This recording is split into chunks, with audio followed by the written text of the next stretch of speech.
What's up, y'all? So, with the advent of the boom in AI everything, I kind of wanted to put this to test. So, I generated some images using Stable Diffusion and then ran it through Runway ML, which made these really interesting videos. I didn't add any prompts to these, it's just hitting generate. It looks at the images and kind of figures out what it wants to do.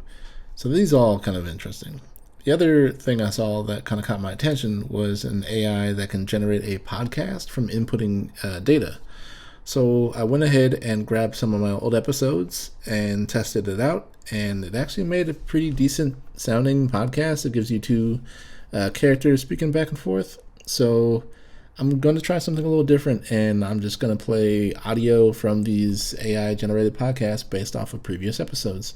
So they'll be covering topics in regards to audio, AI image generation, and more. And the quality's not bad. There's a few times where you'll hear it like kind of garbles some words or like messes up names and stuff like that. So it's not perfect. There's still some, quite a lot of room for improvement considering this is still like the earliest stages, but it's pretty interesting. So without further ado, I'm going to just throw an image on the screen for the remainder of this video. So sit back, and if you want, go ahead and take a listen to this AI podcast. So there's about 5 episodes, I think, that this thing made based off of the content.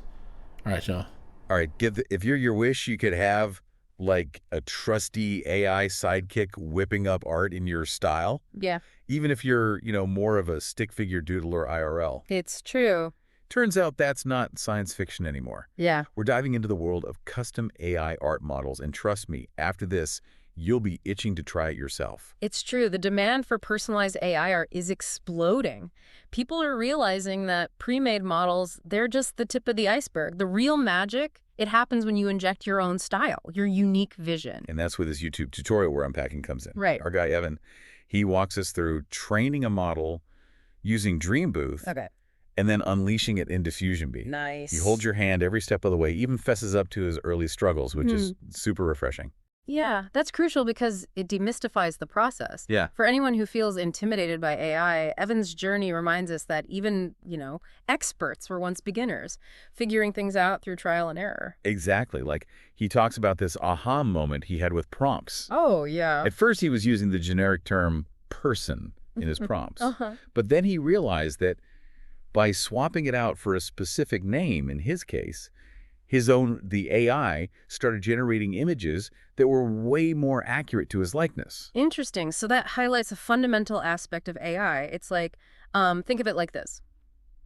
You're essentially teaching a very, very literal-minded student. Okay. The language you use, the specificity of your instructions, it all directly impacts the results you get. So garbage in, garbage out. But with a super-powered art student who never sleeps and runs on algorithms. Makes sense. Speaking of which, before we even get to the art-making part, there's a little tech setup involved. Evan lays it all out. You'll need Dream Booth, Diffusion B, a Google account. And let's not forget Hugging Face. Oh, right. It's like the art supply store of the AI world. Okay. But instead of paint and brushes, you're collecting powerful AI models. You'll need an account there to generate a special token. A token. Is that like AI money we have to pay with? Not quite. Think of it more like a backstage pass. It gives you access to these advanced models that are ready to be customized with your own creative vision. Ah, so it's like the VIP ticket into the AI art party. Yeah. Okay, tools acquired, token in hand.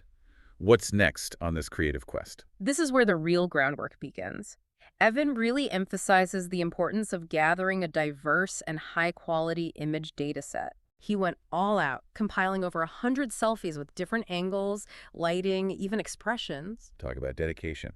But it makes sense, right? Yeah. If you want the AI to capture the essence of you, it needs to be trained on more than just one photo. It's like, imagine trying to learn a new language from a single word. Exactly. You wouldn't get very far. Exactly. It's about breadth and depth. The more variety you provide in your training data, the more nuanced and adaptable your AI model will become. Okay. Think of it like an artist's portfolio. The more diverse the work, the better they can adapt to different styles and subjects. Okay, so we've got our tools, our token, and our meticulously curated collection of selfies.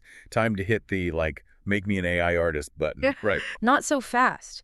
This is where things get really interesting. It's not just about, feeding data into a machine. It's about understanding how that data is used to train the AI model. Right, because we're not just copying images here. We're teaching the AI to create something new, something in our style. Yeah. So how does that actually work? Think of it like this. Every image in your data set is like a lesson for the AI. Okay.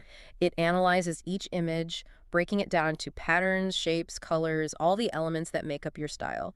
It's like learning to paint by studying the brushstrokes of a master artist. Okay, that makes sense. So the more lessons you give it, the better it becomes at understanding your unique style. Precisely.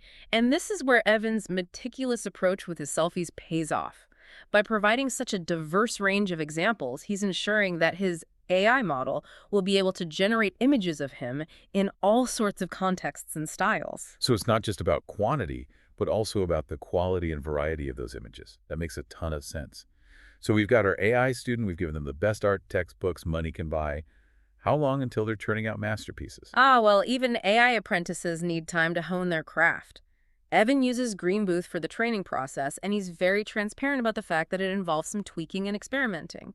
He plays around with settings like batch size, steps, and intervals, all these little knobs and dials that affect how the AI learns. Sounds a bit technical. That's something our listeners need to be, like, coding whizzes to handle? Not at all.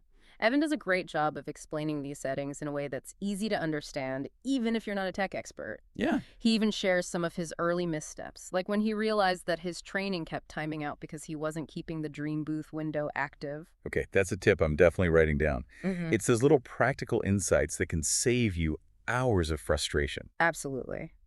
And speaking of time, it's worth noting that training an AI model does require some patience. Depending on the size of your data set and the complexity of your style, it can take a while. Evan does mention that Google Colab offers paid tiers that can speed up the process, right? That's right. So if you're itching to see results faster, or if you're working with a particularly large data set, those paid tiers might be worth considering. It's like opting for express shipping on your AI art kit.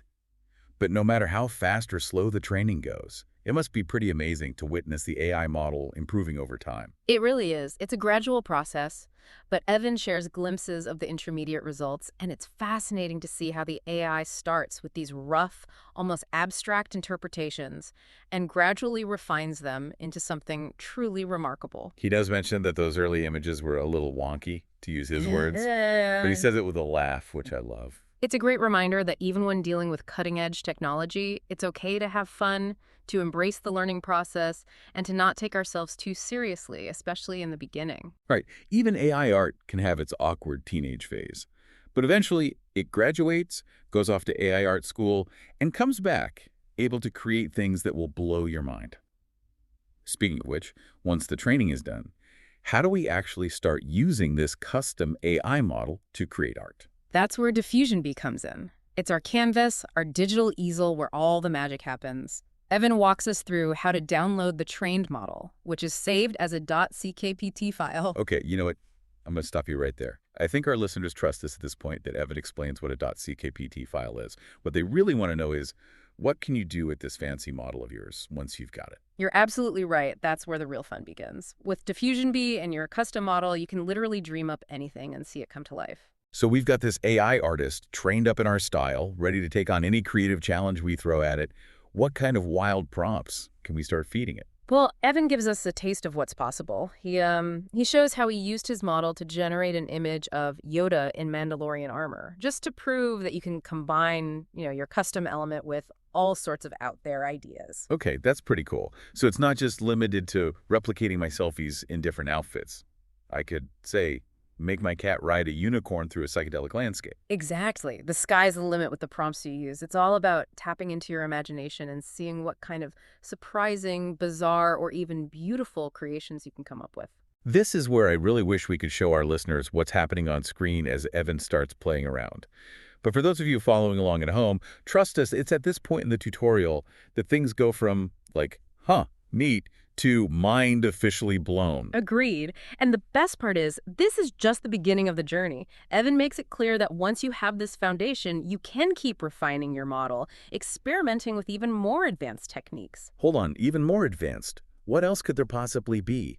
We've already trained an AI to mimic our every creative whim. Well, consider this. What if you could train a model not just on your visual style, but on the emotional tone of your artwork? Imagine being able to generate pieces that consistently evoke specific feelings in the viewer. Wait, we'll back up for a sec. Emotional tone. Are we talking like happy trees and angry clouds here? Yeah. How do you even begin to teach that to an AI? It's a fascinating frontier.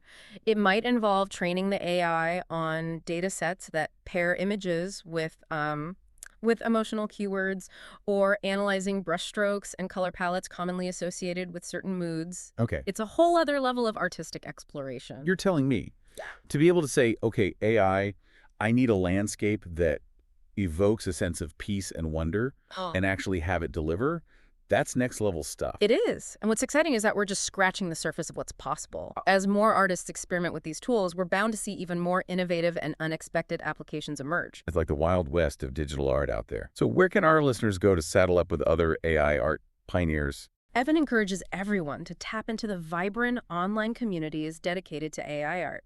Places like Reddit forums or specialized Discord servers are treasure troves of information, inspiration, and camaraderie. You can find everything from troubleshooting tips to, mind-blowing examples of what others are creating. So it's like having a global support group for your AI art adventures, which, let's be real, you're probably going to need at some point, right? All right. Even with the best tutorial, there's always that one weird setting or that one finicky filter that throws you for a loop. Exactly. These communities provide invaluable support, especially in a field that's constantly evolving. It's all about sharing knowledge, sparking ideas, and pushing the boundaries of what's possible with AI art. It's like this incredible feedback loop of creativity powered by algorithms and, like, good vibes. We started this deep dive promising you wouldn't look at AI art the same way again, and I think it's safe to say we've delivered. I'd say so.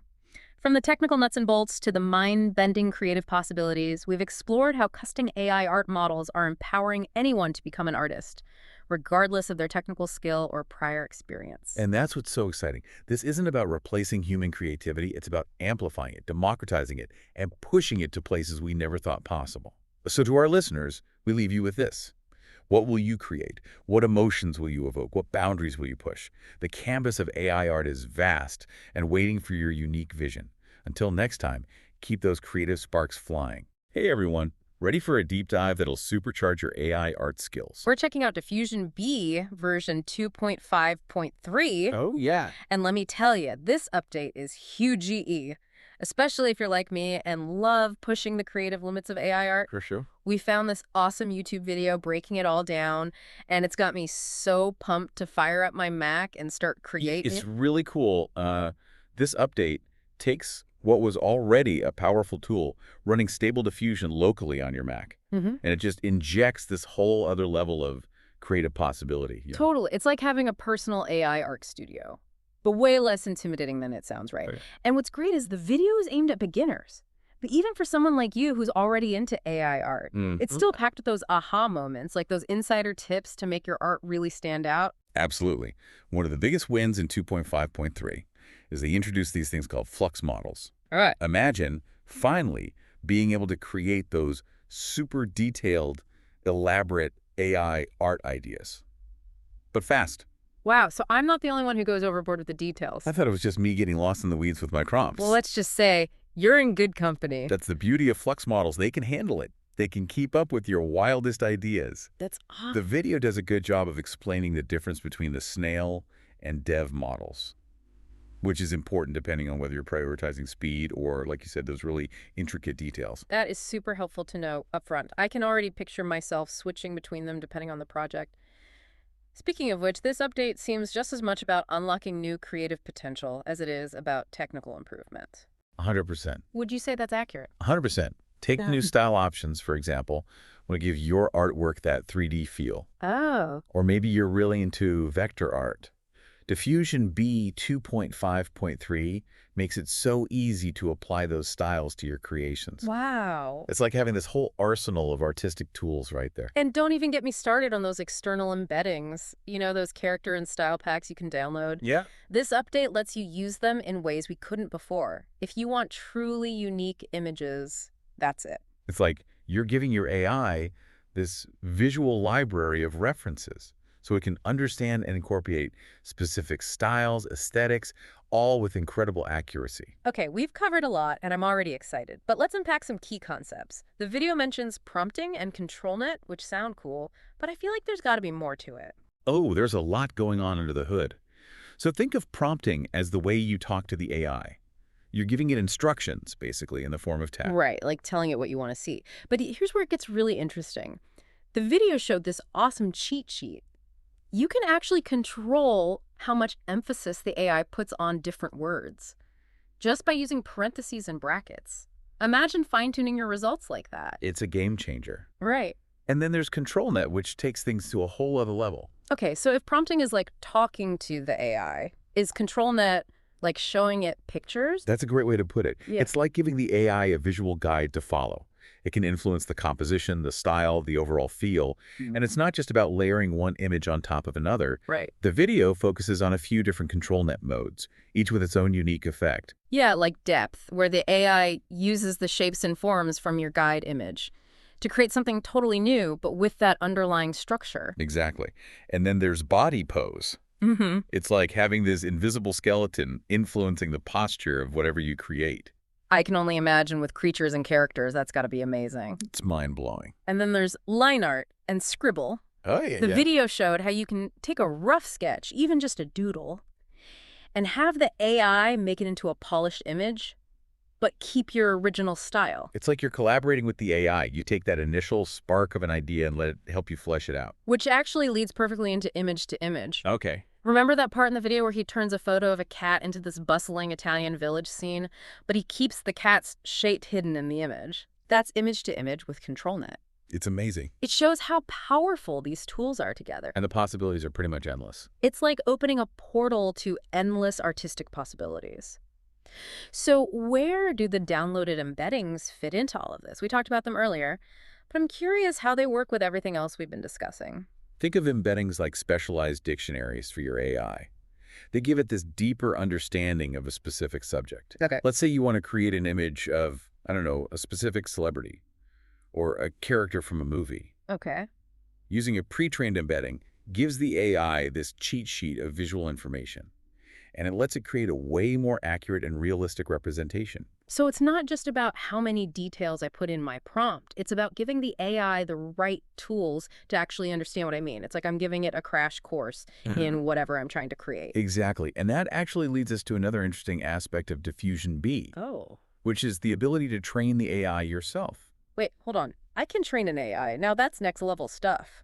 It is next level stuff, but it's not as hard as it sounds. The video touches on it, how you can teach Diffusion B your own styles, or even specific characters. Okay, that makes sense. So I could create my own custom style instead of using someone else's. Exactly. It takes a bit more work, though. You need a good set of images, and they have to be labeled really carefully, and the processing time is pretty intense. Intense how? The creator said it could take hours, Wow. depending on how complex the style is, of course. So it's like an investment then, putting in the time to teach the AI, and then you have this custom tool that's really yours. Yeah, it gives you a crazy amount of control, like you're pushing the boundaries of what's possible with AI art. That's incredible. You know, hearing about these features, it makes me think back to that cat to Italian village thing. What other weird combos could we make with image to image and ControlNet? Like, what if we merged a portrait with a cityscape? Or a musical instrument with a landscape? That'd be cool. Now you're getting it. This update isn't just about the individual features, it's how they all work together to spark new ideas. Right. It's like the difference between having crayons versus a whole art studio. Exactly. And with the flux models, those styles we talked about, it's mind-blowing what you could do. And don't forget those external embeddings. Oh, right. Combining those with ControlNet, image to image, you could have a specific character in a real photo. Or blend different art styles together, stuff we couldn't even imagine before. This is giving me so many ideas. We're only scratching the surface of what 2.5.3 can do. It's amazing to see AI art evolving like this, becoming more accessible to everyone. That's the magic of it, right? It's Yeah. not about understanding complex algorithms anymore. It's using AI to boost your own creativity. 100%. And you know what I like about the video? What's that? It's honest about the limitations. There are still things Diffusion B 2.5.3 can't do, Sure. but it doesn't feel like a downer. You Yeah. know, More like the team's still working on it, pushing the boundaries. I like that. It's good to see that honesty and that they want to keep making it better. Exactly. So yeah, this deep dive is about getting everyone up to speed on Diffusion B, but it's also about getting excited for what's next. We're just at the beginning of something incredible. And the most exciting part is the artist, you're shaping that future. That's a great way to put it. With tools like Diffusion B getting better all the time, there's never been a better time to jump in and see what AI art can do. So true. You know, it's funny. We've been talking about all these cool features. And I keep remembering this thing, the video kind of glossed over. He talked about merging multiple AI models. Can you believe that? Oh, yeah. Like combining one that's trained on a specific art style with another that's great at, I don't know, photorealistic landscapes. The possibilities are insane. It'd be like taking those two artists and having them collaborate on one masterpiece, but it's AI.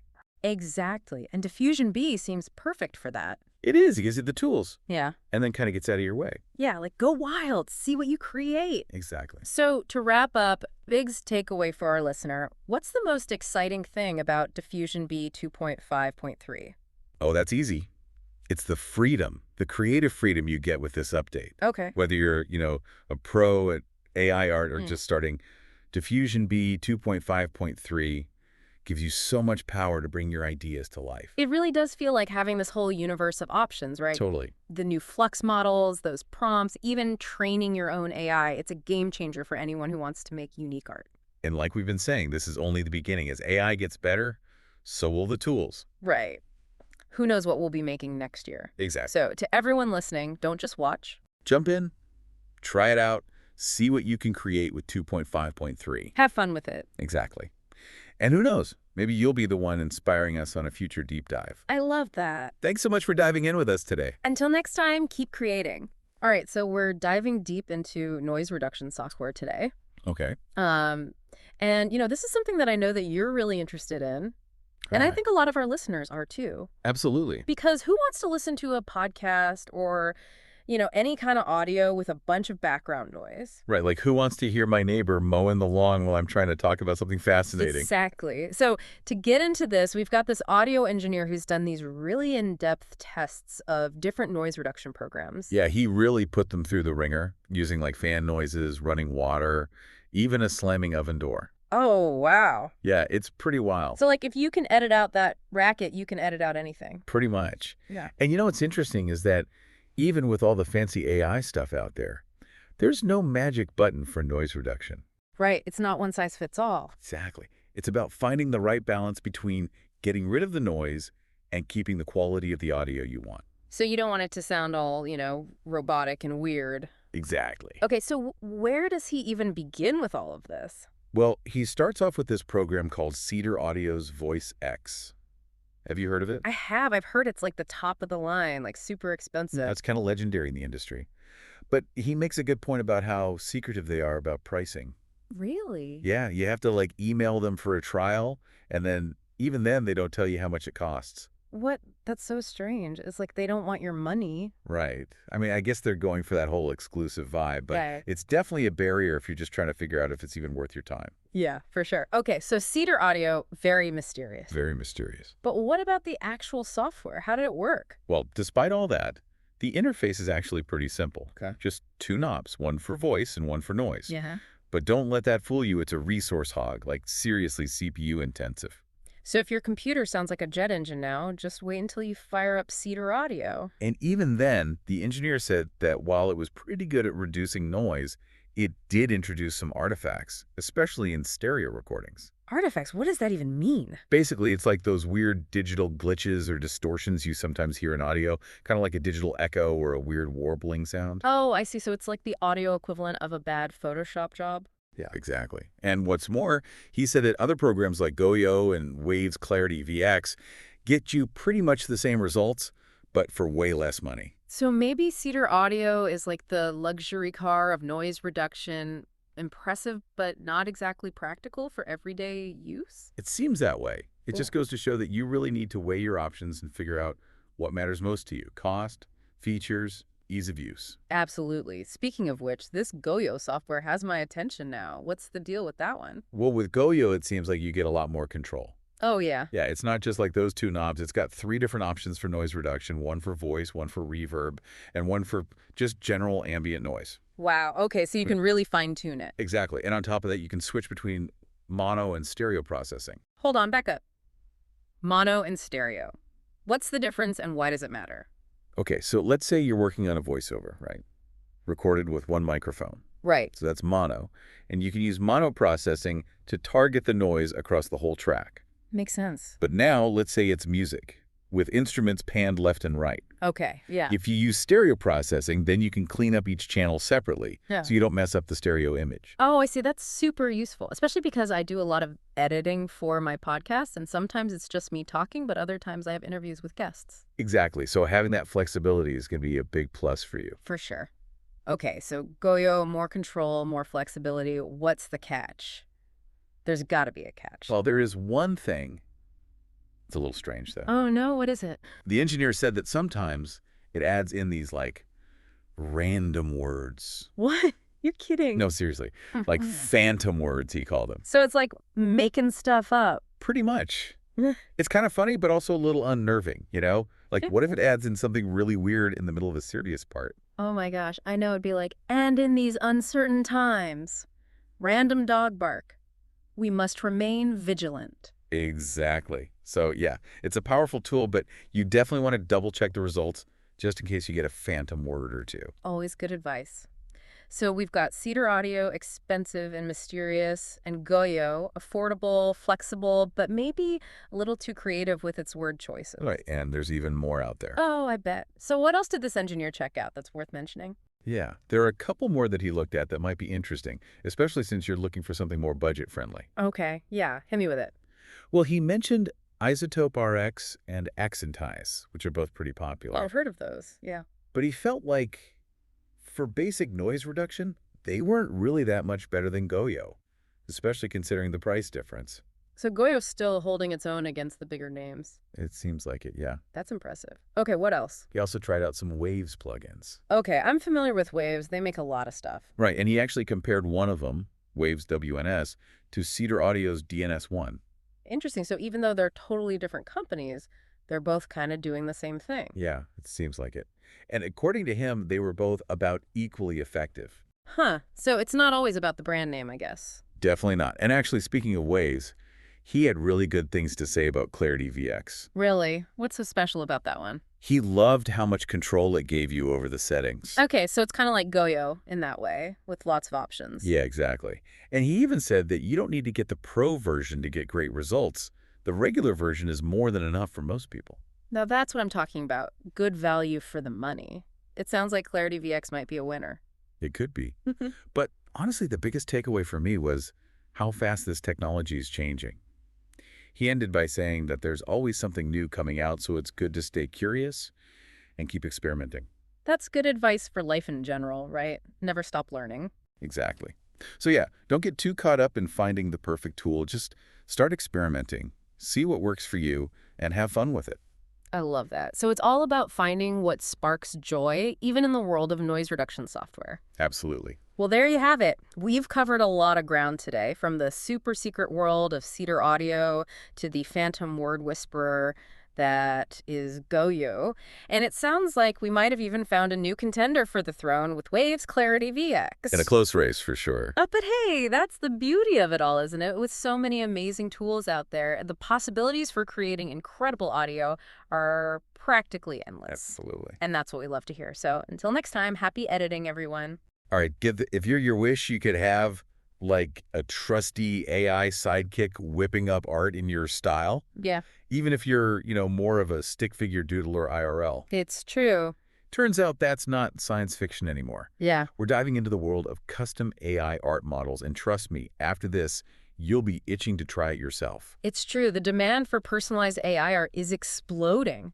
People are realizing that pre-made models, they're just the tip of the iceberg. The real magic, it happens when you inject your own style, your unique vision. And that's where this YouTube tutorial we're unpacking comes in. Right. Our guy, Evan, he walks us through training a model using Dream Booth. Okay. And then unleashing it in Diffusion Bee. Nice. He holds your hand every step of the way, even fesses up to his early struggles, which is super refreshing. Yeah, that's crucial because it demystifies the process. Yeah. For anyone who feels intimidated by AI, Evan's journey reminds us that even, experts were once beginners, figuring things out through trial and error. Exactly. Like, he talks about this aha moment he had with prompts. Oh, yeah. At first, he was using the generic term person in his prompts. Uh-huh. But then he realized that by swapping it out for a specific name, in his case, the AI, started generating images that were way more accurate to his likeness. Interesting. So that highlights a fundamental aspect of AI. It's like, think of it like this. You're essentially teaching a very, very literal-minded student. Okay. The language you use, the specificity of your instructions, it all directly impacts the results you get. So garbage in, garbage out. But with a super-powered art student who never sleeps and runs on algorithms. Makes sense. Speaking of which, before we even get to the art-making part, there's a little tech setup involved. Evan lays it all out. You'll need Dream Booth, Diffusion B, a Google account. And let's not forget Hugging Face. Oh, right. It's like the art supply store of the AI world. Okay. But instead of paint and brushes, you're collecting powerful AI models. You'll need an account there to generate a special token. A token. Is that like AI money we have to pay with? Not quite. Think of it more like a backstage pass. It gives you access to these advanced models that are ready to be customized with your own creative vision. Ah, so it's like the VIP ticket into the AI art party. Yeah. Okay, tools acquired, token in hand. What's next on this creative quest? This is where the real groundwork begins. Evan really emphasizes the importance of gathering a diverse and high-quality image data set. He went all out, compiling over 100 selfies with different angles, lighting, even expressions. Talk about dedication. But it makes sense, right? Yeah. If you want the AI to capture the essence of you, it needs to be trained on more than just one photo. It's like, imagine trying to learn a new language from a single word. Exactly. You wouldn't get very far. Exactly. It's about breadth and depth. The more variety you provide in your training data, the more nuanced and adaptable your AI model will become. Okay. Think of it like an artist's portfolio. The more diverse the work, the better they can adapt to different styles and subjects. Okay, so we've got our tools, our token, and our meticulously curated collection of selfies. Time to hit the, make me an AI artist button. Yeah. Right. Not so fast. This is where things get really interesting. It's not just about, feeding data into a machine. It's about understanding how that data is used to train the AI model. Right, because we're not just copying images here. We're teaching the AI to create something new, something in our style. Yeah. So how does that actually work? Think of it like this. Every image in your data set is like a lesson for the AI. Okay. It analyzes each image, breaking it down to patterns, shapes, colors, all the elements that make up your style. It's like learning to paint by studying the brushstrokes of a master artist. Okay, that makes sense. So the more lessons you give it, the better it becomes at understanding your unique style. Precisely. And this is where Evan's meticulous approach with his selfies pays off. By providing such a diverse range of examples, he's ensuring that his AI model will be able to generate images of him in all sorts of contexts and styles. So it's not just about quantity, but also about the quality and variety of those images. That makes a ton of sense. So we've got our AI student. We've given them the best art textbooks money can buy. How long until they're turning out masterpieces? Well, even AI apprentices need time to hone their craft. Evan uses Green Booth for the training process, and he's very transparent about the fact that it involves some tweaking and experimenting. He plays around with settings like batch size, steps and intervals, all these little knobs and dials that affect how the AI learns. Sounds a bit technical. Is that something our listeners need to be, coding whizzes to handle? Not at all. Evan does a great job of explaining these settings in a way that's easy to understand, even if you're not a tech expert. Yeah. He even shares some of his early missteps, like when he realized that his training kept timing out because he wasn't keeping the Dream Booth window active. Okay, that's a tip I'm definitely writing down. It's those little practical insights that can save you hours of frustration. Absolutely. And speaking of time, it's worth noting that training an AI model does require some patience. Depending on the size of your data set and the complexity of your style, it can take a while. Evan does mention that Google Colab offers paid tiers that can speed up the process, right? That's right. So if you're itching to see results faster, or if you're working with a particularly large data set, those paid tiers might be worth considering. It's like opting for express shipping on your AI art kit. But no matter how fast or slow the training goes, It must be pretty amazing to witness the AI model improving over time. It really is. It's a gradual process, but Evan shares glimpses of the intermediate results, and it's fascinating to see how the AI starts with these rough, almost abstract interpretations and gradually refines them into something truly remarkable. He does mention that those early images were a little wonky, to use his words, but he says it with a laugh, which I love. It's a great reminder that even when dealing with cutting-edge technology, it's okay to have fun, to embrace the learning process, and to not take ourselves too seriously, especially in the beginning. Right. Even AI art can have its awkward teenage phase. But eventually, it graduates, goes off to AI art school, and comes back, able to create things that will blow your mind. Speaking of which, once the training is done, how do we actually start using this custom AI model to create art? That's where Diffusion Bee comes in. It's our canvas, our digital easel where all the magic happens. Evan walks us through how to download the trained model, which is saved as a .ckpt file. Okay, you know what? I'm going to stop you right there. I think our listeners trust us at this point that Evan explains what a .ckpt file is. What they really want to know is, what can you do with this fancy model of yours once you've got it? You're absolutely right. That's where the real fun begins. With Diffusion Bee and your custom model, you can literally dream up anything and see it come to life. So we've got this AI artist trained up in our style, ready to take on any creative challenge we throw at it. What kind of wild prompts can we start feeding it? Well, Evan gives us a taste of what's possible. He shows how he used his model to generate an image of Yoda in Mandalorian armor, just to prove that you can combine, your custom element with all sorts of out there ideas. Okay, that's pretty cool. So it's not just limited to replicating my selfies in different outfits. I could, say, make my cat ride a unicorn through a psychedelic landscape. Exactly. The sky's the limit with the prompts you use. It's all about tapping into your imagination and seeing what kind of surprising, bizarre, or even beautiful creations you can come up with. This is where I really wish we could show our listeners what's happening on screen as Evan starts playing around. But for those of you following along at home, trust us, it's at this point in the tutorial that things go from, like, huh, neat, to mind officially blown. Agreed. And the best part is, this is just the beginning of the journey. Evan makes it clear that once you have this foundation, you can keep refining your model, experimenting with even more advanced techniques. Hold on, even more advanced. What else could there possibly be? We've already trained an AI to mimic our every creative whim. Well, consider this. What if you could train a model not just on your visual style, but on the emotional tone of your artwork? Imagine being able to generate pieces that consistently evoke specific feelings in the viewer. Wait, we'll back up for a sec. Emotional tone. Are we talking like happy trees and angry clouds here? Yeah. How do you even begin to teach that to an AI? It's a fascinating frontier. It might involve training the AI on data sets that pair images with emotional keywords, or analyzing brushstrokes and color palettes commonly associated with certain moods. Okay. It's a whole other level of artistic exploration. You're telling me to be able to say, okay, AI, I need a landscape that evokes a sense of peace and wonder and actually have it deliver.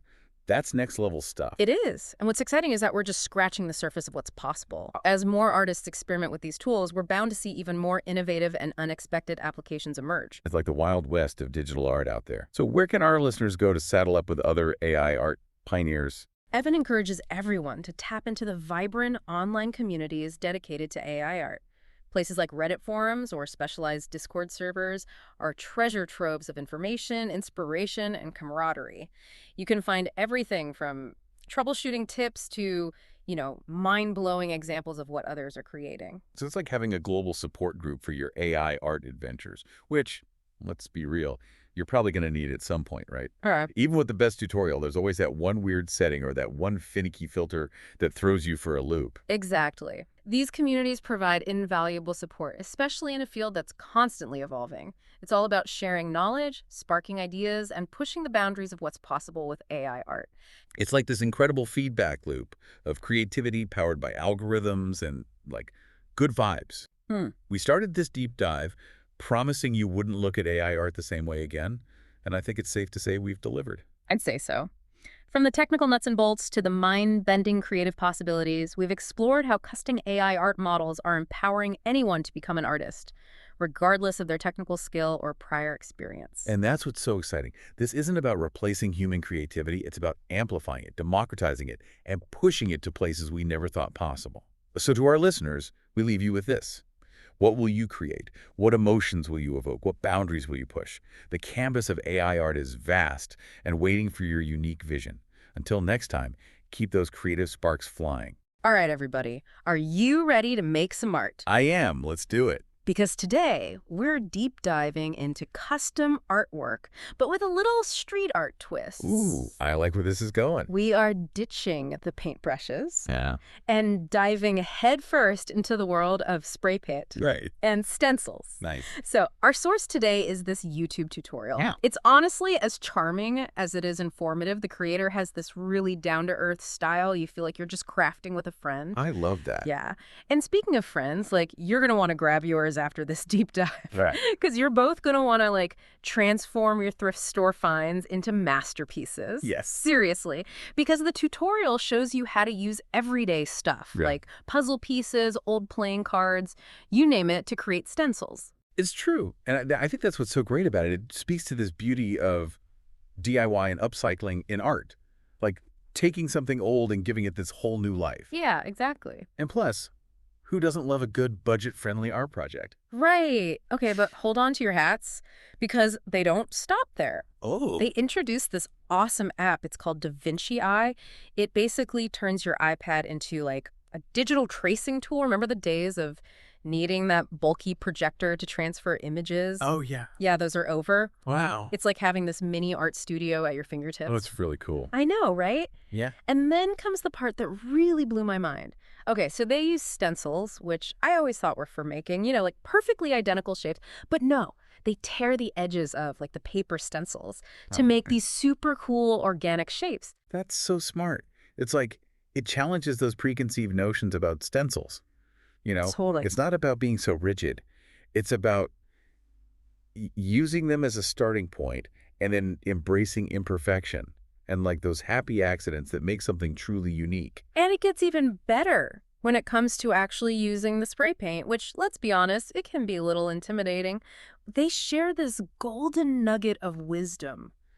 Low PSI is key. Oh, interesting. Lower air pressure, especially for the detail work. Yeah, and there's a really important reason for that. Using a lower PSI gives you so much more control over the spray paint. It helps prevent like those dreaded drips and overspray. That can happen when you're using, a higher pressure. It's like they anticipated our spray paint panic. Totally. Okay. Like, don't worry, we got you. Yes. They break it down. Yeah, they make it much more manageable. Oh, speaking of manageable, they also mentioned thinning the paint, but they didn't really get into the details about that. Like, what's the deal with that? How do you even thin spray paint? That's a great question. So thinning spray paint is essentially making it a little bit less viscous, a little bit runnier. Okay. You do this by adding a very small amount of appropriate thinner. And the type you use will depend on the kind of spray paint, of course. Okay, so how do you know how much thinner to add? You kind of have to just practice and experiment. Yeah. I think it's always best to start with a tiny amount and test the consistency, on a scrap piece of cardboard or something similar. You want it thin enough to spray smoothly and create fine details, but not so thin that it becomes watery and loses opacity. Got it, got it, got it. So it's like finding that sweet spot. Kind of like, you're trying to make pancakes, and you're like, is the batter the right consistency? Exactly. That perfect balance. And speaking of balance, while this tutorial does such a great job of covering the basics of stenciling and spray paint, it's important to remember this is just the tip of the iceberg. What do you mean? So think of this tutorial as like your gateway into like a whole new world of spray paint art. Once you understand, the fundamentals, like how to, control the spray, how to layer colors, how to use stencils effectively, you can really start experimenting with different techniques, different types of paint, different surfaces even. It's a journey of exploration. I love that. Okay, so we've talked about the materials. We've talked about that tech hack with the iPad. The stencil magic, low PSI, thinning paint, that's a lot. It is. It's a lot. But I think that's also what makes it so interesting, right? Yeah. Like we're taking this like seemingly simple concept, like Yeah. painting with stencils and spray paint. Yeah. But there's all this nuance to it. Yeah. All this possibility. It is like peeling back the layers of an onion, but instead of tiers, it's like bursts of creativity. Oh, I love that analogy. And it's funny you mentioned those bursts of creativity because that's what this tutorial does. It sparks them. It's not just about following the instructions. It's about tapping into your own artistic vision. Absolutely. It's Yeah. like they're giving you the tools and the know-how. Yeah. But then they're saying like, okay, now go, break free, make it your own. Speaking of making it your own, what were some of your favorite takeaways from the tutorial in terms of encouraging that creative exploration? Well, I think just the way they showcase stencils as a jumping off point is really cool. Yeah. They use like those torn edges to make organic shapes, and then they're encouraging viewers to experiment with different materials, like using lace or even like natural objects to add texture and depth. Right. Like, don't be afraid to think outside the box, or the stencil, I guess. The stencil. Yeah, and it's not even just about the stencils themselves. It's about like the possibilities they represent. It's about like seeing the potential for art in everyday objects and then using those objects to make something really unique. Exactly. And then there's this whole element of layering with spray paint that they kind of touch on, but like don't really dive super deep into. And that's where things can get really interesting, like building up colors, creating depth and dimension. They even hint at like using contrasting colors, which can create this really cool effect, almost three-dimensional. Oh yeah, like using like a darker color as a shadow or a lighter color to create a highlight. Precisely. It's about using those subtle variations in color and tone to like really bring your artwork to life. It's funny, before this whole deep dive, I thought of spray paint art as mostly like large-scale murals or graffiti even. I never really considered using it for more intricate, like detailed work. Yeah, that's a common misconception. People think of spray paint and they think bold graphic styles, but it's so much more versatile than that. It really is. And this tutorial does such a good job at showing that versatility. Like they're creating these really detailed pieces, but they're doing it with such a sense of playfulness and experimentation. Totally. Finding that balance between like the technical skill and that creative freedom. Really inspiring. They make it seem so approachable, which makes me want to ask, like, what would you create if you were going to like pick up a can of spray paint right now? Ooh, that's the million-dollar question. And the beauty of it is there's no wrong answer because this technique isn't limited to like one style or subject. You could do bold geometric patterns, dreamy nature scenes, just like abstract explosions of color. I like that. That's all on the table. I'm already picturing like a series of stencils, but based on like vintage postcards and then layered with those hazy gradient effects that you get with spray paint. So it's like these travel memories, but in a totally new way. Oh, I love that. You could even like incorporate real stamps or like snippets of old maps. Yep. It's about like pushing those boundaries of what painting can be. Totally. Yeah. Honestly, this deep dive is like unlocking all these secret doors in my brain. Yeah. And all these creative possibilities are just flooding out. That's so awesome. Yeah. That's the power of a fresh perspective, right? It is. Like this tutorial reminds us that sometimes the most unexpected tools can lead to those incredible artistic discoveries. Yeah. Like spray paint and stencils. Seriously. Okay, so this has been such an inspiring deep dive. I agree. We went from trash to treasure, resourcefulness, to iPad hacks, to thinning paint. Who knew there was so much to learn about stencils and spray paint? Right. It just goes to show you that there's always something new to learn, no matter how familiar a topic might seem. So true. And honestly, that's what makes it so exciting. Well said. To our listeners, we hope this deep dive has sparked your curiosity and left you feeling empowered to, Right? embrace your own creative journey, spray paint and all. Ever record in a space that sounds, well, more like a cathedral than a studio? Oh, tell me about it. Happens to the best of us. It's like the bane of every audio producer's existence, right? Absolutely. But hey, that's what we're here for today. To, rescue your audio from the evil clutches of reverb. Exactly.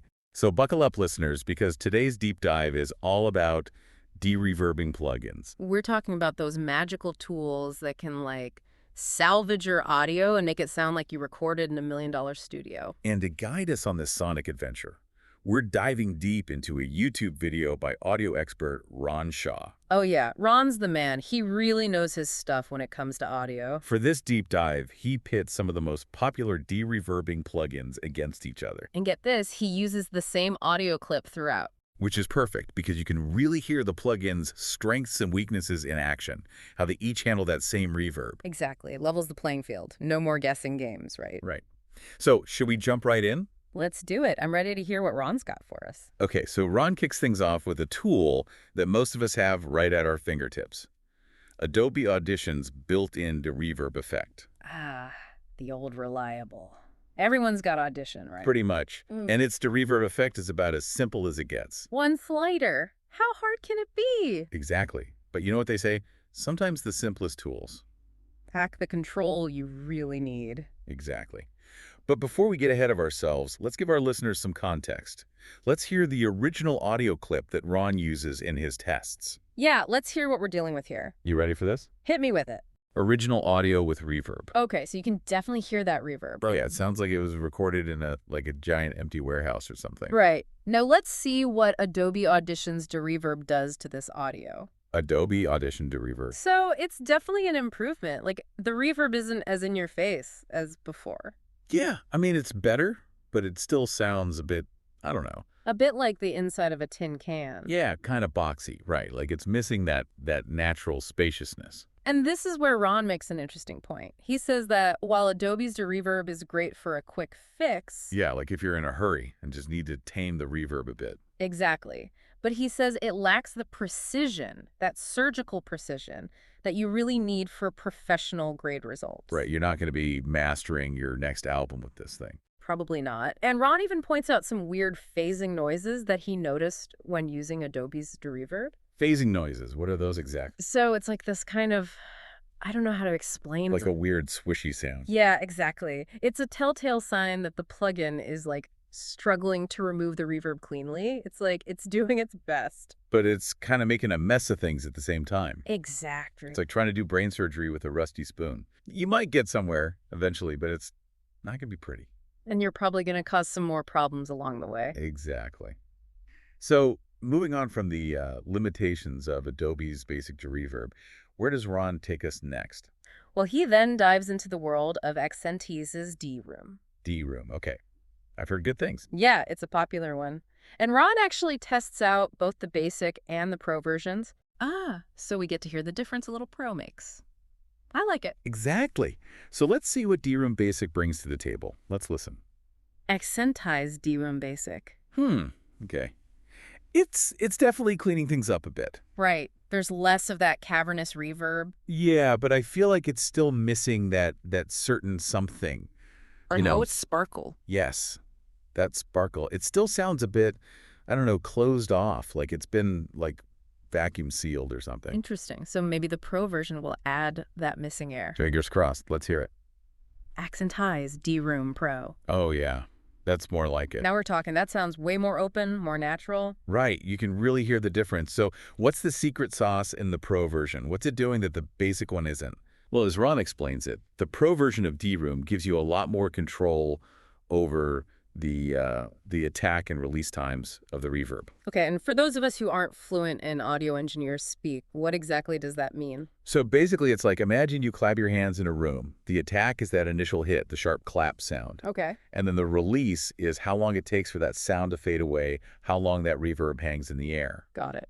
And by having control over those two things, you can really fine-tune the way the reverb sounds. You can make it tighter, punchier. Oh, natural. Exactly. And on top of that, the Pro version also gives you these cool tools for spectral shaping, which again sounds very technical. It does sound pretty intense. It is. But in simple terms, it basically means you can target specific frequencies in the reverb. Oh. So if there's like a certain frequency range where the reverb is particularly bad, you can zero in on that and clean it up without affecting the rest of the audio? Precisely. So yeah, like I was saying earlier, it's kind of like the difference between using a broadsword and a scalpel. Right, where the basic D-Room is more like swinging a broadsword, just trying to chop away at the reverb. And hoping for the best. Whereas the Pro version is like you're going in there with a scalpel making these really precise cuts. I like it. Precision audio surgery. So to sum it up, if you need a quick and dirty fix, D-Room Basic might do the trick. But if you're really serious about your audio, you want those professional sounding results, the Pro version is where it's at. Definitely. All right, so next up on Ron's list is a plugin that he seems to really, really like. Acon Digital's Diverberate. He even calls it so much better than the others. Ooh, high praise. Let's see if it lives up to the hype. Okay, here we go. Acon Digital Diverberate. Wow. Okay, I can hear why Ron's a fan. That's impressive. Right. It's like night and day compared to those first two. It's like Yeah. took the audio from a dingy basement straight to a recording booth. Exactly. It's so much clearer, so much more present. What's the magic here? What makes Diverberate so special? Well, Ron gets into this in his video, and it's all about the spectral editing. Spectral editing. Again, okay, you're gonna have to break this down for me one more time. Sure. So remember how I was saying with D-Room Pro, you can target specific frequencies? Yeah. Well, spectral editing takes that to a whole other level. Okay. It's like, imagine instead of just having a few knobs to adjust the frequencies, You have like a whole mixing board. basically, you have incredibly fine control over which frequencies are affected. You can really pinpoint the exact areas where the reverb is most prominent. Wow. So it's like using a laser beam instead of a flashlight to get rid of the reverb. Exactly. That's a great analogy. And that's why Ron was so impressed with Diverberate. It allows you to remove the reverb without harming the original audio. So you're not just masking the reverb, you're actually removing it. Exactly. And that leads to these incredibly clean, natural-sounding results. I can hear it. It's like the audio just breathes. Right. It just sounds right. Definitely. But I have a feeling all this control comes with a price, right? You're right about that. It's not exactly a set-it-and-forget-it kind of plug-in. There is a learning curve. Okay, so this is for the more experienced audio producers out there. It might be a bit overwhelming for someone just starting out. So not for the faint of heart. But if you're willing to put in the time and learn the ins and outs of Diverberate, the results speak for themselves. It's like anything else, right? You got to put in the work if you want to master the craft. Exactly. And in this case, the reward is pristine, reverb-free audio. Music to my ears. Okay, so we've got Adobe Audition's DeReverb, which is like the quick and dirty option. Right. Good for a quick fix. Then we've got Accentize's D-Room, with the basic and pro versions offering different levels of control. And then there's Acon Digital's Diverberate, which is like the Rolls-Royce of de-reverbing plugins. Ah, Powerful, precise, but maybe not for beginners. exactly. So where do we go from here? What other sonic wonders await us? Well, Ron doesn't stop there. He throws in another heavyweight contender. Isotope RX, with its dedicated de-reverb module. Ooh, Isotope RX, now we're talking. That's like the gold standard for audio restoration, isn't it? It's up there, for sure. All right, so what makes RX's de-reverb stand out from the crowd? It's got this really cool learn feature. Learn. Like Yeah. it learns how to remove the reverb. What is this, sci-fi? Pretty much. You basically tell it, hey, this is what the reverb sounds like, and it uses artificial intelligence to identify and target it. Okay, you lost me at artificial intelligence. You're saying this plugin has an AI brain? In a way, yeah. It analyzes your audio, figures out what's reverb and what's not, and then does its magic. That's wild. I feel like AI is taking over the world these days, one plugin at a time. It's definitely changing the game when it comes to audio editing. And Isotope RX is a prime example of that. So it's like having a little audio engineer robot working alongside you in the studio. Exactly. And the best part is you don't have to pay it overtime. Music to my ears. So how does it actually sound? Does this AI magic really work? Let's hear it. Let's find out. Isotope RX D-Reverb. Wow, that's impressive. I mean, it sounds like the reverb just vanished into thin air. It did a pretty amazing job, right? And here's the thing about Isotope RX that I find really cool. It doesn't just remove the reverb, it also enhances the original dry signal. Oh, really? So it's like a 2-for-1 deal. You get rid of the bad stuff and make the good stuff sound even better. Precisely. It's like taking a faded photograph, removing the dust and scratches, and then restoring the colors to their former glory. I like the way you think. So, okay, we've got two very strong contenders here with Diverberate and RX D-Reverb, both incredibly powerful for different reasons. But Ron, being Ron, he doesn't stop there. He throws one more plugin into the mix, Waves Clarity VX Pro. Ah, yes, the new kid on the block. This one's been getting a lot of buzz lately. Right, it's supposed to be like the next generation of de-reverbing technology or something. It even uses neural networks, whatever those are. They're basically like super-powered artificial intelligence, even smarter than your average AI. So double AI. Something like that. And they're great at recognizing patterns and making decisions, which is perfect for something like audio processing. Okay, so let's hear it. Let's see what these neural networks can do. Waves Clarity VX Pro. Okay, that's definitely impressive. You can really hear the difference. But I don't know, I felt like Ron seemed a little hesitant about this one, like he wasn't quite ready to crown it the champion. Did you get that same vibe? Yeah, and I think there are a couple of reasons for that. First off, Waves Clarity VX Pro is still relatively new. So it's like the hotshot rookie, loads of potential, but maybe needs a bit more time on the field. Exactly. And because it's so new, there's always a chance that it might have a few bugs or quirks that still need to be ironed out. That makes sense. New software, always a bit of a gamble. And the other thing with Clarity VX Pro is that it's relying on some really cutting-edge technology. I mean, neural networks are still in their infancy, really. So even though they're incredibly powerful, there's still a lot we don't know about them, right? Exactly. And that means that sometimes they can be a bit unpredictable. They might give you these amazing results one minute, and then the next minute, not so much. So it's like that friend who's brilliant, but a bit inconsistent. You never know what you're going to get. That's a perfect way to put it. Well, there you have it, folks. We've journeyed into the world of de-reverbing plugins with audio expert Ron Shaw as our guide. We've covered a lot of ground today, from the simplicity of Adobe Audition's de-reverb to the AI-powered sophistication of Isotope RX. And who could forget the spectral sorcery of Acon Digital's Diverberate. But as Ron emphasizes throughout his video, the best plugin for you ultimately depends on your specific needs and preferences. Absolutely. It's like choosing a musical instrument. What works for one musician might not work for another.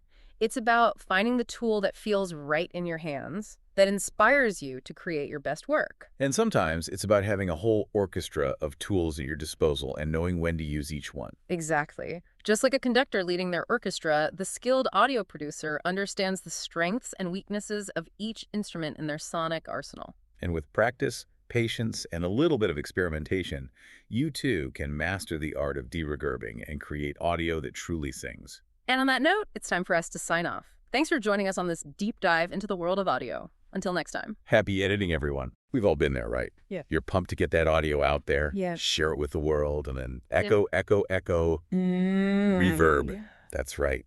It's the party guest you never invited but always seems to show up in recordings, especially if you, like me, haven't quite gotten that dream recording booth set up just yet. I feel that. And let's be real, searching for the perfect audio software to banish that reverb can feel like you're spiraling down a never-ending rabbit hole of options and promises. Yeah. But fear not, intrepid audio explorers, because in this deep dive, we're tackling that reverb monster head on. Oh, it's on. We're throwing two of the biggest names in audio plugins into the ring. Exentize's de-reverb Pro, and of course, the ever-popular Isotope RX. Big showdown. And to help us break down all the techie goodness and really understand what makes these tools tick, we've got an audio expert joining us. Hey everyone, happy to be here. Reverb reduction, it's a whole world. And these two pieces of software, they've got some really interesting approaches. Should be fun. I'm stoked for this. Now, we found this awesome video, a real head-to-head comparison of de-reverb Pro and RX. And this creator, they didn't hold back. They threw a sample recording at them that sounded like it was recorded in a cathedral, just absolute swimming in reverb. Love it when reviewers go all out like that. You really get to see what a tool can handle. It's revealing. Right. No messing around. So they jump into de-reverb Pro first and break down all the features, starting with the sensitivity and reduction controls, basically how much reverb the software is even going after. You can think of the sensitivity control almost like a gatekeeper. Wow. It's setting the threshold for how much of the reverb the plugin even hears, And then the reduction control is like you're fine-tuning the volume knob specifically on the portion of reverb that you've told it to focus on. Gotcha. So you're not just slapping a generic reduce reverb button and hoping for the best. There's nuance. Precisely. Now, what really caught my eye was this spectral focus feature. Oh, yeah, that's a good one. It's like you get to put on your audio surgeon's gloves and pinpoint those pesky frequencies, those boomy lows, those screeching highs, and adjust the reverb reduction for each one individually. You don't have to sacrifice the rest of your audio. It's like having a scalpel instead of just a hammer, right?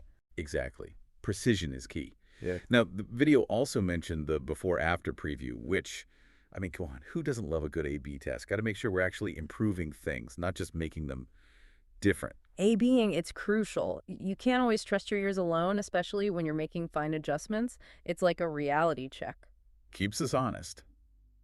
And to wrap up the de-reverb Pro rundown, there's the makeup gain knob, which the video mentioned helps bring back any volume you might lose after all that reverb busting.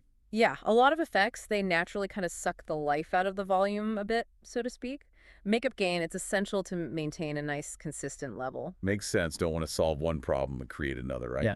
Although the reviewer did point out one thing de-reverb Pro seems to be missing, A dedicated mix knob. Ah, yeah, that's handy to have. You get that extra flexibility to blend the processed audio with the original, even more control over how it all comes together in the end. Interesting. It's a shame it's not there. Doesn't make it a bad tool, not at all.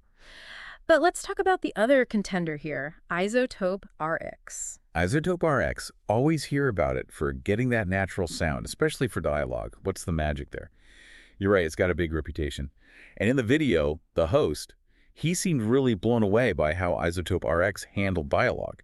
He even said it sounded more natural than D-Reverb Pro, especially when he used that Dialogue D-Reverb plugin. But he kind of glossed over the why. So what's the deal? What makes it so special for vocals? It's all about the algorithms, man. Algorithms, algorithms, algorithms. See, dialogue, it's different than, say, a band recording. It's got its own thing going on. The frequencies, the way we speak, even how all those consonants and vowels bounce around a space. That's the sense. And a plugin that's specifically trained on dialogue, well, it's going to be way better at recognizing those nuances. It can actually preserve them during the cleanup process. So it's like using the right tool for the job. Bingo! Couldn't have said it better myself. And speaking of the right tool, get this, Isotope RX, it takes things a step further with this learning capability. Oh yeah, that's right. He talked about that. What is that all about? It sounded seriously next level. It's seriously cool. The software can actually analyze your audio. It figures out the best possible algorithm for removing the reverb. Wait, so it's like it's listening and adjusting on the fly. Pretty much. That's the power of machine learning in audio. It's not a one-size-fits-all approach anymore. Each recording is unique, so the software adapts. Wow. Okay, that's impressive. But there was one thing in the video about RX I wanted to ask you about. You noticed that using the enhanced dry signal feature sometimes made the file size bigger. Ah, yeah. Good catch. That's something to be aware of. Is that a deal breaker? Depends. When RX enhances the dry signal, it's basically cranking up the parts that aren't drowned in reverb, right? Okay. So sometimes it might accidentally emphasize stuff you don't want, like background noise, and that can lead to a slightly larger file size. So it's a trade-off then. A cleaner sound, potentially, but at the cost of some extra storage space. You got it. It's all about weighing your priorities. If you're working with limited storage, keep that in mind. But at the end of the day, both of these tools have a lot to offer. Yeah, so far we've got D-Reverb Pro with that awesome frequency control and Isotope RX with its dialogue superpowers and learning capabilities. It's a tough call. For sure. And the reviewer in the video, he had some interesting final thoughts on how they stacked up head to head. So after all that testing, all that audio wrangling, where did this reviewer land? Which tool reigns supreme? Well, he seemed particularly impressed with Isotope RX, especially its knack for delivering a really clean, natural-sounding result. Interesting. And that makes sense, right? Given all that talk about algorithms fine-tuned for specific audio. Absolutely. It's like, why see a general practitioner when you can go straight to a specialist? I like that. And when it came to dialogue, RX really shone for him. It kept that natural character of the voice, which, let's be real, is pretty crucial. Couldn't agree more. Yeah. But it wasn't a total wash for D-Reverb Pro, right? Oh, not at all.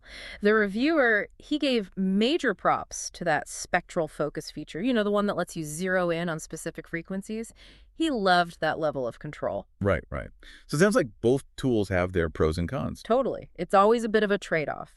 D-Reverb Pro, it gives you that surgical precision, while RX leans into naturalness, especially for dialogue. So it all boils down to what you, the audio wizard, need in a given situation. Exactly. There's no one-size-fits-all magic solution here. It's all about understanding the tools at your disposal and picking the best one for the job. And sometimes it's about using multiple tools together, even from different programs. Oh, interesting. It's not always about choosing one or the other. Nope.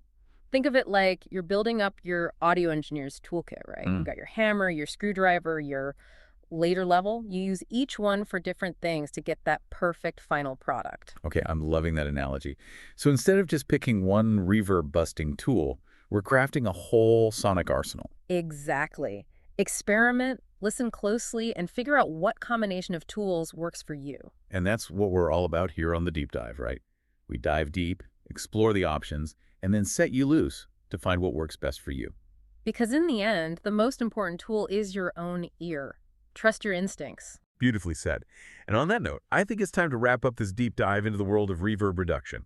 We hope you've learned a ton, maybe even discovered some new tools to experiment with.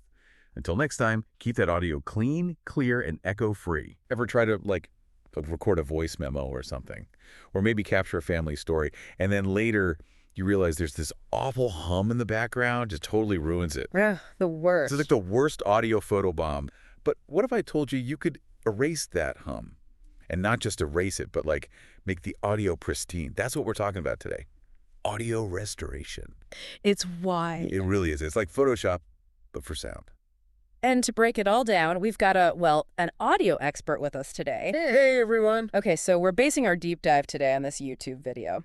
In it, this audio engineer, they walk us through how they restored a clip from, get this, the True Murder podcast. Oh, I've heard of them. Yeah, they're great. But anyway, I was thinking, it's true crime, so they probably already have pretty decent audio, right? Yeah, you'd think. Right.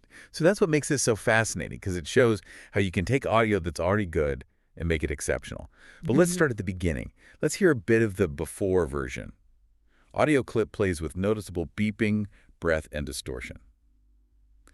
Okay, so a few things going on there. We've got that smoke alarm, someone taking a big inhale, and then there's that underlying kind of staticky, distorted sound. Yeah, not great. No, not ideal, especially when you're trying to get lost in a story. It's distracting, especially for true crime. You're trying to focus on all the details. 100%. So are you ready to hear the after version? It's pretty amazing. Hit me with it. Plays the after audio clean, crisp, and significantly improved. Night and day, right? Wow. The smoke alarm, gone. Yeah. The deep breath. Faintly there, but barely. And that distortion, like it never existed. It's like magic. It really is. It's incredible what you can do with the software they have now. Seriously. Like, what even is that? Right. It's like having a set of tiny digital tweezers to just pluck those sounds right out. That's a great way to put it. And the software in this video, it's called Isotope RX. Honestly, seeing it in action is mind-blowing. What can you tell us about it? So Isotope RX, it's a beast. It's like having this whole toolbox dedicated to just audio, and every tool is designed for a specific problem. Like for this example, they use 3 main features: attenuation, spectral repair, and de-essing. Okay, so attenuation, spectral repair, de-essing. Those sound pretty technical. Am I breaking those down a bit? Of course, yeah. So let's take attenuation. Basically, think of it like a volume knob for a very specific sound.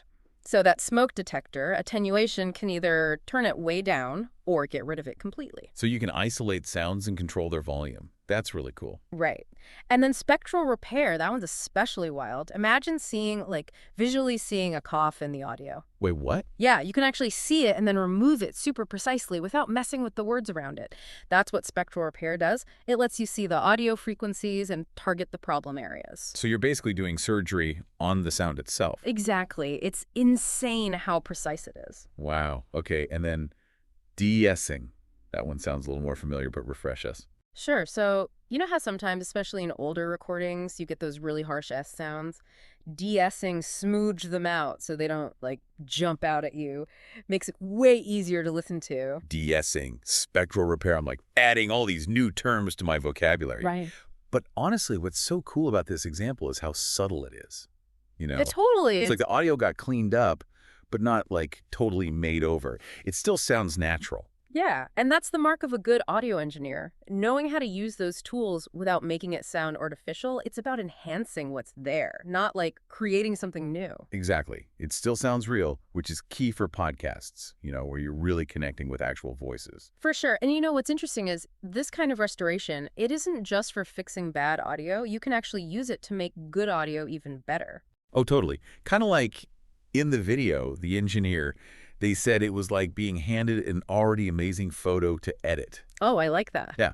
So you can still, play around with it, make it even better, but it's already a great starting point. It's like having good bones, right? Makes the whole thing stronger. 100%. And in the video, one of the ways they do this is with EQ. I know it stands for equalization, but what's that actually doing to the sound?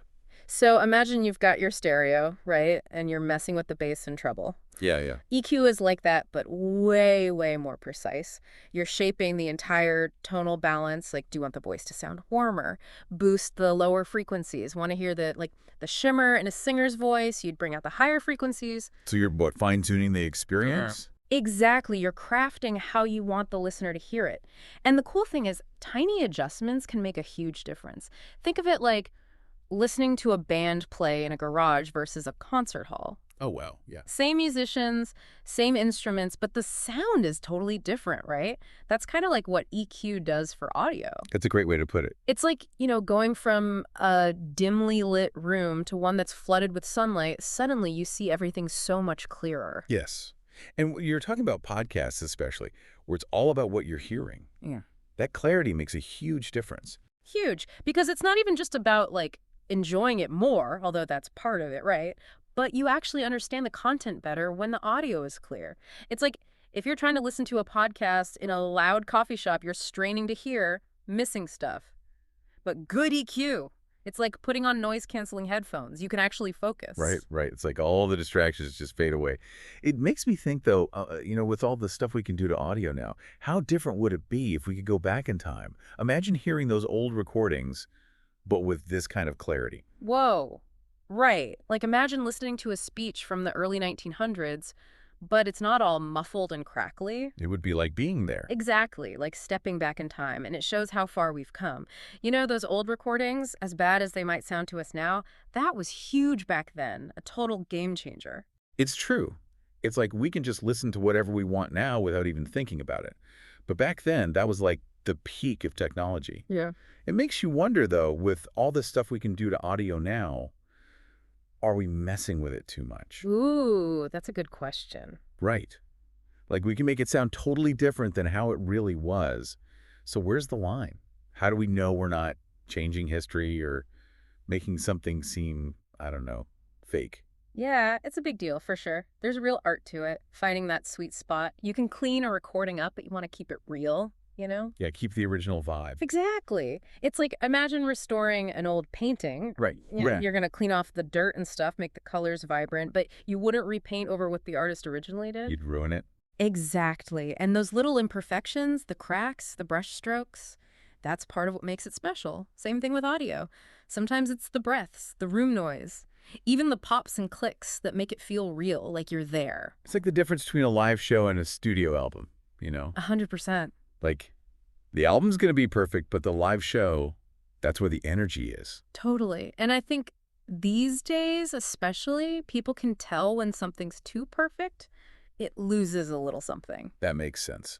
So it's about using these tools the right way, not just because we can, but because it makes the story better. Exactly. It's about serving the story and making the experience better for the listener. Man, this whole thing has been eye-opening. Like, I never thought about how much work goes into sound. Right. It's a whole world. It totally is. It's been so fun diving into this with you. And it makes you wonder, what will audio be like in 10 years? What will they be able to do? Right. Like, will we be talking to AI that sound exactly like real people? Or, I don't know, maybe we can hear historical figures talking, like perfectly recreated. Oh, Yeah. Now that is mind-blowing. I know, right? The future of audio is pretty wild to think about. Yeah. Well, on that note, I think we've reached the end of our deep dive into audio restoration. Hopefully you learned something new about how sound works. And hey, next time you hear a weird hum in your voice memo, don't delete it right away. You never know what you could do with it. Exactly. The magic of audio, right? Thanks for coming along on this sound adventure with us. And until next time, keep those ears open.